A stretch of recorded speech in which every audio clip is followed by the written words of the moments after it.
کافرو، تم اللہ سے کیوں کر منکر ہو سکتے ہو؟ جس حال میں کہ تم بے جان تھے تو اس نے تم کو جان بخشی، پھر وہی تم کو مارتا ہے، پھر وہی تم کو زندہ کرے گا، پھر تم اسی کی طرف لوٹائے جاؤ گے۔ وہی تو ہے جس نے سب چیزیں جو زمین میں ہیں تمہارے لیے پیدا کی، پھر آسمانوں کی طرف متوجہ ہوا تو ان کو ٹھیک ٹھیک 7 آسمان بنا دیا، اور وہ ہر چیز سے خبردار ہے۔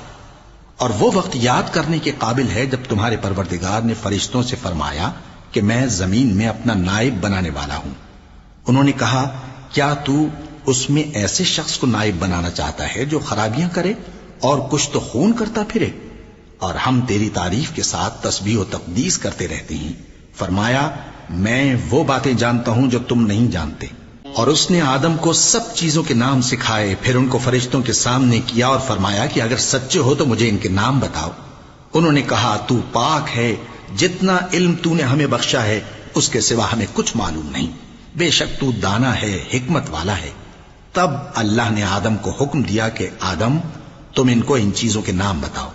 سو جب انہوں نے ان کو ان کے نام بتائے تو فرشتوں سے فرمایا، کیا میں نے تم سے نہیں کہا تھا کہ میں آسمانوں اور زمین کی سب پوشیدہ باتیں جانتا ہوں، اور جو تم ظاہر کرتے ہو اور جو پوشیدہ کرتے ہو سب مجھ کو معلوم ہے۔